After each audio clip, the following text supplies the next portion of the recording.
ರೈತರಿಗೆ ಕೇಂದ್ರ ಸರ್ಕಾರದಿಂದ ಬಂಪರ್ ಗಿಫ್ಟ್ ಅನ್ನು ಕೊಡಲಾಗಿದೆ. ರಾಗಿ, ಜೋಳ, ತೊಗರಿ ಬೆಳೆಯ ಕನಿಷ್ಠ ಬೆಂಬಲ ಬೆಲೆಯನ್ನ ಏರಿಕೆ ಮಾಡಲಾಗ್ತಾ ಇರುವಂತದ್ದು. ಸದ್ಯಕ್ಕೆ ರೈತರಿಗೆ ಕೇಂದ್ರ ಸರ್ಕಾರದಿಂದ ಬಂಪರ್ ಗಿಫ್ಟ್ ಇದು. ಎಸ್, ರಾಗಿ, ಜೋಳ, ತೊಗರಿ ಬೆಳೆಯ ಕನಿಷ್ಠ ಬೆಂಬಲ ಬೆಲೆ ಏರಿಕೆ ಆಗಿದೆ. ಖಾರಿಫ್ ಹಂಗಾಮಿನ 14 ಬೆಳೆಗಳ ಕನಿಷ್ಠ ಬೆಂಬಲ ಬೆಲೆ ಏರಿಕೆಯಾಗಿದ್ದು, ರೈತರ ಬೆಳೆ ಖರ್ಚಿನ ಮೇಲೆ 50% ಲಾಭ ಬರುವಂತೆ ಎಂಎಸ್ಪಿ ನಿಗದಿಯನ್ನ ಮಾಡಲಾಗಿರುವಂತದ್ದು. ಎಸ್, ಒಂದು ಕಡೆ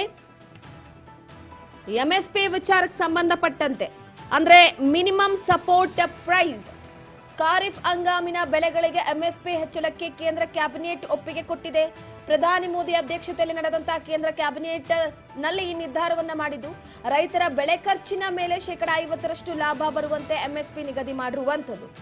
ಸೊ 2.07 ಲಕ್ಷ ಕೋಟಿ ರೂಪಾಯಿ ರೈತರ ಬೆಳೆಗಳ ಖರೀದಿಗೋಸ್ಕರ ಮೀಸಲಿಡಲಾಗ್ತಿದೆ. ಎಂಎಸ್ಪಿ ಏರಿಕೆ ಎಷ್ಟಾಗಿದೆ?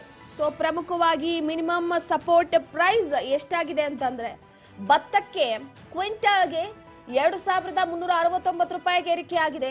ರಾಗಿ ಕ್ವಿಂಟಾಲ್ಗೆ 4886 ರೂಪಾಯಿಗೆ ಏರಿಕೆ ಆಗಿದೆ. ಜೋಳ ಕ್ವಿಂಟಾಲ್ಗೆ 2400 ರೂಪಾಯಿ ಏರಿಕೆ ಆಗಿದೆ. ತೊಗರಿ ಬೇಳೆ ಕ್ವಿಂಟಾಲ್ಗೆ 8000 ರೂಪಾಯಿ ಏರಿಕೆ ಆಗಿದ್ರೆ, ಮೀಡಿಯಂ ಹತ್ತಿಗೆ ಕ್ವಿಂಟಾಲ್ಗೆ 7710 ರೂಪಾಯಿ ಆಗಿದೆ. ಇನ್ನು ಲಾಂಗ್ ಹತ್ತಿಗೆ ಕ್ವಿಂಟಾಲ್ಗೆ 8110 ರೂಪಾಯಿ ಆಗಿದ್ರೆ, ಹೆಸರು ಬೇಳೆಗೆ ಕ್ವಿಂಟಾಲ್ಗೆ 7800 ರೂಪಾಯಿ ಆಗಿದೆ. ಹೆಸರು ಕಾಳಿಗೆ ಕ್ವಿಂಟಾಲ್ಗೆ 8768 ರೂಪಾಯಿ ಆಗಿದೆ. ಶೇಂಗಾ ಕ್ವಿಂಟಾಲ್ಗೆ 7263 ರೂಪಾಯಿ ಆಗಿದೆ. ಸೂರ್ಯಕಾಂತಿ ಬೀಜ ಕ್ವಿಂಟಾಲ್ಗೆ 7721 ರೂಪಾಯಿಗೆ ಏರಿಕೆಯಾಗಿದೆ. ಇನ್ನು ಸಾಸಿವೆ ಕ್ವಿಂಟಾಲ್ಗೆ 9846 ರೂಪಾಯಿಗೆ ಏರಿಕೆ ಆಗಿರುವಂತದ್ದು.